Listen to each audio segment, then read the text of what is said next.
یمن میں جو کنگ ہوتے تھے ان کو تبا کہا جاتا تھا، اور جو اس زمانے کا سب سے پہلا کنگ تھا اس کو تبا اول کہتے تھے۔ تبا اول بہت بڑا بادشاہ تھا، مسلمان تو تھا نہیں، ایمان تو لایا نہیں تھا، مگر تبا اول کا پلان یہ تھا کہ اس نے ایک بہت بڑا لشکر بنایا۔ اچھا، اس لشکر میں اس نے پلان یہ کیا کہ اس کے پاس 1,13,000 پیدل چلنے والے تھے اور 1,30,000 کے قریب گھوڑا چلانے والے، گھڑ سوار، horse rider. Try to imagine کتنا بڑا اس کا جلوس تھا، کتنا بڑا لشکر تھا۔ وہ اپنے پورے لشکر کو لے کر اس نے پوری دنیا کو ٹریول کرنے کا پلان کیا۔ اچھا، وہ جس شہر میں جاتا سارے شہر کے لوگ باہر آ جاتے، ڈر بھی جاتے، روب میں بھی آ جاتے کہ اتنا بڑا جلوس لے کر ہی آیا ہے، اس کا استقبال بھی کرتے، اور ہر شہر سے وہ 10 اسکالرز، ان کے 10 علماء اپنے ساتھ لے جاتا۔ اتنا لانگ ٹرپ ہو گیا کہ اس کے پاس 4,000 علماء ہو گئے۔ اب انڈرسٹینڈ کریں کہ کتنے شہروں میں وہ گیا ہوگا، 4,000 علماء جمع ہو گئے۔ اب وہ ٹریول کرتے کرتے کرتے مکہ پاک پہنچا۔ اچھا، مکے جب وہ انٹر ہوا تو مکے کے لوگوں نے کوئی اس کو رسپیکٹ نہیں دی، کوئی اس کا استقبال نہیں کیا، اور کوئی جناب اس کا کوئی روب بھی نہیں پڑا۔ تو اس نے اپنے وزیروں کو بلایا کہ یہ کیسے لوگ ہیں، یہ شہر کیسا شہر ہے، نو بڈی کوئی استقبال بھی نہیں ہوا، کوئی ہمارا روب بھی نہیں ہے، کوئی دبدبا بھی نہیں ہے، ٹیک کیئر بھی نہیں کیا انہوں نے ہمیں۔ تو اس کے وزیروں نے بتایا کہ بات یہ ہے کہ یہ مکے والے جو ہے نا، ان کے پاس ایک بہت کمال کی عمارت ہے جس کو یہ کعبہ کہتے ہیں، اور یہ کعبے کا طواف کرتے ہیں۔ کعبے میں انہوں نے بت رکھے ہوئے ہیں۔ آپ کو یاد ہوگا کہ نبی پاک کی آمد سے پہلے کعبے میں تو بت تھے، تو یہ کعبے کی رسپیکٹ کرتے ہیں، باقی کسی کو گھاس واس نہیں ڈالتے۔ تو بڑا کر رو فر والا کنگ تھا، اتنا بڑا لشکر تھا، اس نے کہتا اچھا ایسی بات ہے تو میں کعبے کو ہی گرا دیتا ہوں، کعبہ ہی ڈیمولش ہو جائے گا تو یہ کس کا طواف کریں گے، پھر یہ سب میرے پاس آ جائیں گے۔ تو اس نے ابھی پلاننگ کی، صرف سوچا، رات اس کے سر میں سیویئر پین شروع ہو گیا، خطرناک قسم کا درد سر۔ اس کی آنکھوں سے، اس کے کان سے اور اس کے ناک سے پانی نکلنے لگا، اور وہ اتنا بدبودار پانی تھا کہ کوئی قریب بھی نہ بیٹھ سکے، اتنا پریشان۔ اچھا، لشکر میں ڈاکٹر بھی تھے، ڈاکٹر بلائے گئے، طبیب آئے، بڑے بڑے علاج کیے، کوئی فرق نہ پڑے، 2-3 دن نکل گئے، تکلیف ختم ہی نہ ہو۔ تو ایک جو ڈاکٹر تھا، جو سب سے بڑا ڈاکٹر تھا، اس نے کہا دیکھیں یہ معاملہ جو ہے نا، مجھے آپ کی بیماری کا نہیں لگ رہا، یہ کوئی آسمانی معاملہ ہے، آپ کسی عالم سے پوچھیے۔ تو انہوں نے اپنے لشکر میں جو سب سے بڑے عالم تھے ان کو بلایا کہ آپ چیک کریں معاملہ کیا ہے۔ تو انہوں نے کہا یہ بتاؤ کہ تم نے کوئی غلط خیال تو نہیں کیا اس شہر کے بارے میں، یہاں کے رہنے والوں کے بارے میں؟ اس نے کہا ہاں، میں نے تو پلان کیا تھا کہ کعبہ گرا دوں گا، یہاں کے مردوں کو قتل کر دوں گا، عورتوں اور بچوں کو قیدی بنا لوں گا۔ تو ان عالم دین نے کہا کہ نہیں، تم نے غلط کیا، تمہیں نہیں پتا کہ یہ کعبہ کیا ہے، اس کا مالک وہ خالق ہے، وہ مالک ہے کہ اگر اس کے بارے میں، کعبے کے بارے میں نیگیٹو سوچو گے تو برباد ہو جاؤ گے، فوراً توبہ کر لو ورنہ تم خود ہی برباد ہو جاؤ گے۔ کہا اچھا ایسی بات ہے۔ تبا نے توبہ کر لی، جیسے ہی توبہ کی تو اس کا سارا درد ختم ہو گیا، وہ فریش ہو گیا، اس کی طبیعت ٹھیک ہو گئی۔ تو اب اس نے دین ابراہیمی اختیار کر لیا، اللہ پر ایمان لایا، اور اس زمانے میں حضرت ابراہیم کا دین چل رہا تھا، ابھی نبی پاک تو آئے نہیں تھے، اس نے دین ابراہیمی ایکسیپٹ کیا اور اس نے اللہ پر ایمان لے آیا۔ اچھا، اب وہاں سے پھر لشکر آگے چلا، اور چلتے چلتے چلتے ایک ایسی بستی میں پہنچا جہاں کھجور کے درخت تھے، بڑی خوشگوار وادی تھی، اور وہاں انہوں نے پڑاؤ ڈالا۔ اچھا، اس لشکر میں جو علماء تھے انہوں نے اپنی کتابیں نکالی، ان کے پاس آسمانی کتابیں تھیں، وہ پڑھتے گئے اور کہنے لگے یہ تو وہی جگہ ہے جہاں ہماری کتابیں بتاتی ہیں جہاں اللہ کے آخری نبی ہجرت کر کے آئیں گے۔ یعنی اس کا مطلب وہ ڈھونڈتے ڈھونڈتے آج کے مدینے میں پہنچ گئے تھے، جس کو آج ہم مدینہ کہتے ہیں نا، یہ وہاں پہنچ گئے تھے۔ تو 400 علماء نے کہا کہ بھائی ہم تو یہ جگہ چھوڑ کے نہیں جائیں گے، پتہ نہیں کب نبی پاک آ جائیں، اب ہم نے یہیں ٹھہرنا ہے، اگر تبا رہنے دے گا تو ٹھیک ہے، بے شک ہماری بوٹی بوٹی کر دے، ہم نے یہ شہر چھوڑ کے نہیں جانا۔ اطلاع تبا کو بھی مل گئی، تبا نے بلایا علماء کو کہ کیا مسئلہ ہے؟ تو کہا دیکھیں حضرت، ہم نے اپنی کتابوں میں پڑھا ہے، ہمارا حساب کتاب بتاتا ہے کہ اللہ کے آخری نبی اسی بستی میں آئیں گے، ہم اس بستی کو چھوڑ کے نہیں جائیں گے، ہم ان کے خادم بن کر رہیں گے، ان کے امتی بنیں گے، ان پر ایمان لائیں گے۔ اچھا، تبا بھی 2-4 دن پہلے ہی یا کچھ دنوں پہلے ہی مکے کی تعظیم سمجھ چکا تھا، اللہ پر ایمان لا چکا تھا، تو اس نے کہا اچھا ایسی بات ہے تو میں بھی رک جاتا ہوں۔ اس نے کیا کیا، 400 علماء کے لیے 400 گھر بنائے، ان 400 علماء کی شادیاں کروائیں، ان کو خوب مال و دولت بھی دیا۔ 1 سال تبا خود بھی وہیں رہا، 1 سال کے بعد دیکھا کہ نبی پاک تو نہیں آئے، تو اب طبا نے ایک کمال کا خط لکھا. سنیے گا پیارے اسلامی بھائیو, یہ دنیا کا انوکھا خط ہے کہ اس کے لیے لکھا جا رہا ہے جو بھی دنیا میں آئے نہیں ہیں. اور کس عشق والی زبان میں طبا بادشاہ نے وہ خط لکھا. اس نے لکھا کہ اس اللہ کے نام سے شروع جو عالمین کا رب ہے. میں جناب رسول اللہ صلی اللہ تعالی وسلم کی بارگاہ میں طبا اول حمیری سلام پیش کرتا ہوں, اور میں آقا علیہ الصلوۃ والسلام کی بارگاہ میں عرض کرتا ہوں کہ حضور اگر میں نے آپ کا زمانہ پا لیا تو میں آپ کی خدمت کروں گا, آپ پر ایمان لاؤں گا, آپ کی سنت پر عمل کروں گا, جو آپ کتاب لے کر آئیں گے میں اس پر بھی عمل کروں گا. اور حضور اگر میں پھر بھی آپ کا زمانہ نہ پا سکوں تو مجھے اپنی غلامی میں قبول فرمائیے, اور قیامت کے دن مجھے میری شفاعت فرمائیے گا, مجھے بھول نہ جائیے گا. بڑا کمال کا عشق والا اس نے خط لکھا. اس خط کو اس نے سیل کیا گولڈن اسٹیمپ لگا کے. اچھا, ایک اور مکان بنایا اس نے, اور جو اس وقت کے سب سے بڑے عالم تھے ان کو وہ لیٹر بھی دیا, اور کہا جب آپ نبی پاک سے اگر آپ کی ملاقات ہو جائے نا تو میرا خط انہیں دیجیے گا, یہ مکان بھی انہیں گفٹ کر دیجیے گا, اور اگر نہ ہو تو آپ اپنے بچے کو کہیے گا, آپ کا انتقال ہونے لگے تو اس کو یہ لیٹر دیجیے گا, اس کو کہیے گا وہ اپنی اولاد کو دے, تاکہ کسی طرح یہ خط جناب آخری نبی صلی اللہ تعالی علیہ وسلم تک پہنچ جائے. یہ کیسا عشق ہے. اب ذرا سنیے گا, طبا اول حمیری کا بعد میں وہ مدینے سے آگے گیا اور جا کے اس کا انتقال ہو گیا. آفٹر 1000 years, 1000 سال بعد 12 ربیع الاول والے دن مکہ مکرمہ میں نبی پاک کی ولادت ہوتی ہے, آقا کی تشریف آوری ہوتی ہے. نبی پاک 53 سال مکے میں گزارتے ہیں, اور اس دوران حضرت مصعب بن عمیر صحابی رسول ہیں, ان کو پیارے آقا مدینے بھیجتے ہیں کہ وہاں جا کے اسلام کی دعوت دو. مدینے میں تو فوراً اسلام پھیلنا شروع ہو گیا.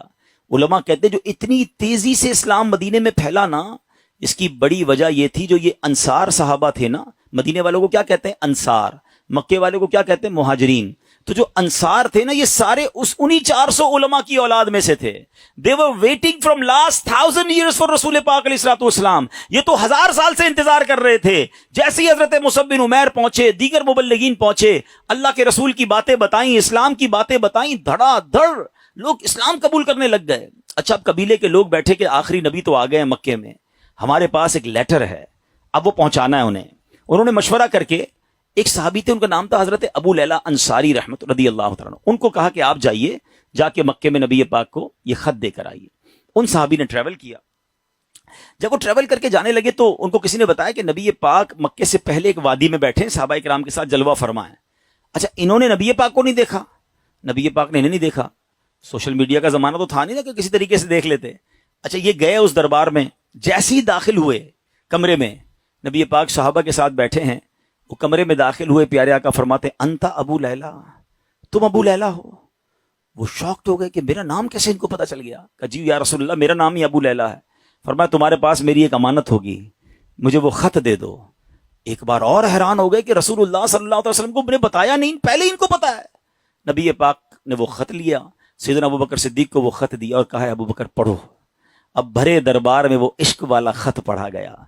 طبا اول حمیری کا وہ عشق کی جو لیٹر تھا وہ پڑھ کر سنایا گیا کہ حضور میں آپ کا امتی, میں آپ کا غلام, مجھے قیامت کے دن بھولیے گا نہیں. اگر آپ کا زمانہ پایا تو آپ کی خدمت کروں گا, زمانہ نہ پا سکا تو پھر بھی میں آپ کا غلام ہوں. اللہ اکبر. نبی پاک نے جب خط سنا نا تو پتہ کیا فرمایا؟ مرحباً اخ الصالح, مرحباً اخ الصالح, میرے نیک بھائی کو مرحبا ہو, نیک بھائی کو مرحبا ہو. پیارے آقا علیہ الصلوۃ والسلام نے اس بادشاہ کو نیک بھائی کہہ کر پکارا. اچھا, اب ابو لیلہ انصاری تو حیران پریشان, نبی پاک پر کلمہ پڑھا, مسلمان ہوئے کہ ان کو مجھ سے پہلے پتا ہے کہ یہ میرے دل میں کیا ہے اور میں کیا لے کر آیا ہوں. واپس گئے, اپنے شہر والوں کو بتایا کہ بھائی میں تو ان سے مل کر آیا ہوں جو تو غیب کی خبریں دیتے ہیں. اچھا, بہرحال اب نبی پاک نے مکے سے مدینے سفر اختیار کیا. اچھا, مدینے والوں کو انتظار تو بڑا تھا کہ پیارے آقا مدینے آئیں گے. اچھا, نارملی 7 days کا ٹریول ہوتا تھا. اگر مکے سے کوئی اونٹوں پر یا گھوڑوں پر نکلتا تھا نا, it's take almost 7 days to travel. اب آج کل تو ہم 4 گھنٹے میں پہنچ جاتے ہیں, بڑے اچھے روڈ بن گئے. اب نبی پاک جب روانہ ہوئے تو وہ نیوز مل گئی مدینے والوں کو, لیکن آپ کو پتا ہے کہ وہ ہجرت کا سفر اب نارمل سفر تھا, نارمل سفر نہیں تھا. بڑے پرابلمز تھے, بڑے ہرڈلز تھے. 3 دن 3 راتیں تو نبی پاک کو غار ثور میں رہنا پڑا. راستے میں مکے کے لوگ انٹرسپٹ کرنے پہنچے ہوئے تھے. تو اب مدینے والے سمجھ رہے تھے کہ 7ویں دن نبی پاک آ جائیں گے. وہ ڈیلی مدینے کے گیٹ پہ جا کے کھڑے ہو جاتے کہ نبی پاک آ جائیں گے. صبح جاتے, ویٹ کرتے, دوپہر ہوتی تو واپس آ جاتے. اگلے دن پھر صبح جا کے کھڑے ہو جاتے. روز استقبال کی تیاریاں ہیں. اچھا آپ کو معلوم ہے نبی پاک علیہ الصلوۃ والسلام کس دن مدینے میں داخل ہوئے؟ کافی دن لگے، مگر سرور کائنات صلی اللہ تعالی علیہ وسلم جس دن مدینہ منورہ میں صحابہ کے جھرمٹ میں داخل ہوئے نا، وہ دن 12 ربیع الاول کا دن تھا۔ ہاں وہ دن بھی برتھ ڈے آف رسول پاک علیہ الصلوۃ والسلام تھا۔ سبحان اللہ، اللہ کی شان دیکھیں کہ ربیع الاول کا 12 ربیع الاول کا جو جلوس ہے، کچھ لوگوں کو کنفیوژن ہوتی ہے۔ اللہ اکبر، میرے آقا جو مدینے میں داخل ہوئے تو صحابہ بھی ہیں اور خود پیارے آقا بھی ہیں، بلکہ ایک صحابی کہتے ہیں حضور بغیر پرچم کے کیسے داخل ہوں گے؟ آپ جا رہے ہیں تو شان و شوکت کے ساتھ داخل ہونا ہے۔ اپنا امامہ اتارا، تلوار پہ لگایا، اسے پرچم بنایا، اور جب مدینے میں داخل ہوئے تو ہر طرف سے صدائیں ہیں مرحبا یا رسول اللہ۔ بچیاں تیار ہو کر آئی ہیں، بچے تیار ہو کر آئے ہیں۔ عرب کے لوگوں کا دستور تھا جب کوئی بڑا ایونٹ ہوتا تھا وہ اپنا مخصوص لباس پہنتے تھے، اپنی تلواریں لگاتے تھے، بلکہ اب بھی اگر آپ دیکھیں ان کے تہواروں میں ان کے لباس الگ ہوتے ہیں، وہ سب اپنے اس لیول کے لباس پہن کر کھڑے تھے، کیونکہ آج ان کے لیے عید کا دن تھا۔ اور سبحان اللہ، اس وقت بنو نجار کی بچیوں نے سرور کائنات صلی اللہ تعالی علیہ وسلم کا جو استقبال کیا، جس نغمے کو گنگنا کر، جس نعت کو پڑھ کر انہوں نے استقبال کیا، آج بھی مکے مدینے چلے جائیں، کیسٹ کی دکانوں پر جائیں، بلکہ دنیا کے کسی کونے میں جائیں، یہ نعت عربی ہوں، عجمی ہوں، افریقن ہوں یا امریکن ہوں، سرکار کی یہ نعت دنیا بھر میں پڑھی جاتی ہے۔ اور وہ ان بچیوں نے یہ نعت پڑھی تھی جو آج سیرت کی کتابوں میں بھی لکھی ہیں۔ اور انہوں نے استقبال کیسے کیا تھا؟ وہ الفاظ کیا تھے؟ وہ الفاظ تھے طلع البدر علینا من ثنیات الوداع وجب شکر علینا ما دعا للہ دا۔ کیا کہتی ہیں ہم پر؟ چاند طلوع ہو گیا ہے، طلع البدر علینا، 14ویں رات کا چاند طلوع ہو گیا ہے۔ کہاں پر؟ سنیت الوداع کی گھاٹی میں، جس جگہ یہ استقبال ہوا نا اس علاقے کو سنیت الوداع کہتے ہیں۔ اور وجب الشکر علینا، ہم پر واجب ہو گیا ہے اللہ کا شکر ادا کرنا۔ ما دعا للہ دعا، جب تک لوگ اللہ کے لیے دعوت دیتے رہیں گے، یعنی قیامت تک ہم پر اب یہ شکر اللہ کا واجب ہو گیا کہ نبی پاک ہمارے مدینے آ گئے ہیں۔ آپ کو پتا ہے مدینے کے رنگ کیسے بدلا؟ مدینے کی تقدیر کیسے بدلی؟ مدینہ پہلے یثرب کہلاتا تھا، وہاں کی آب و ہوا میں بیماریاں تھیں، جو جاتا بیمار ہو جاتا تھا۔ اللہ اکبر، مصطفیٰ کریم کے قدم تو کیا لگے، مدینے کے غبار میں بھی شفا ہو گیا ہے۔ اب تو بیمار کو کہتے ہیں ٹھیک ہونا ہے تو مدینے ہو آؤ، ہیں جب سے قدم لگے ہیں رسالت مآب کے، جب سے قدم لگے ہیں رسالت مآب کے، جنت بنا ہوا ہے مدینہ حضور کا۔ کیا قدم لگے میرے آقا کے، بھاگ ہی جاگ گئے مدینے والوں کے۔ اچھا اب پیارے آقا جب مدینہ شریف میں انٹر ہوئے نا، everybody want to welcome and everybody want to host him، ہر بندہ چاہ رہا تھا کہ نبی پاک ہمارے گھر آ جائیں، کیونکہ اشتیاق بہت تھا، تڑپ بہت تھی۔ تو نبی پاک نے فرمایا کہ میری جو اونٹنی ہے نا یہ اللہ کے حکم سے بندھی ہوئی ہے، یہ جدھر جا کے رکے گی ادھر جا کر ہی میں نے رہنا ہے۔ اچھا اب ذرا تصور کیجئے، امیجن کیجئے کہ وہ اونٹنی مدینے کی گلیوں میں گھوم رہی ہوگی اور ہر صحابی یہ امیجن کر رہا ہو کاش میرے دروازے پر رک جائے، کاش میرے دروازے پر رک جائے، مگر بھاگ کس کے جاگے؟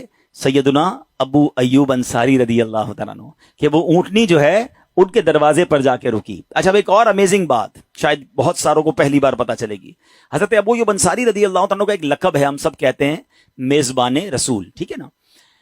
لیکن شاید لوگوں کو نہیں پتا کہ حضرت ابو ایوب انصاری اسی عالم دین کی اولاد سے ہیں کہ جن کو طبہ اول نے لیٹر دیا تھا، جو سب سے بڑے عالم تھے نا، یہ انہی کی اولاد میں سے ہیں۔ اور حضرت ابو ایوب انصاری اسی گھر میں رہتے تھے جو گھر طبہ نے نبی پاک کے لیے گفٹ کے طور پر بنایا تھا۔ گویا مطلب یہ بنا کہ یہ گھر نبی پاک کا ہی تھا، حضرت ابو ایوب انصاری اس کو ٹیک کیئر کر رہے تھے۔ آقا کسی کے مہمان نہ بنے، بلکہ سچی بات یہ ہے کہ میزبان نبی پاک تھے، مہمان ابو ایوب انصاری تھے۔ اور یہ کیسے ہو سکتا ہے کہ نبی پاک جن کے صدقے یہ کائنات بنی ہے؟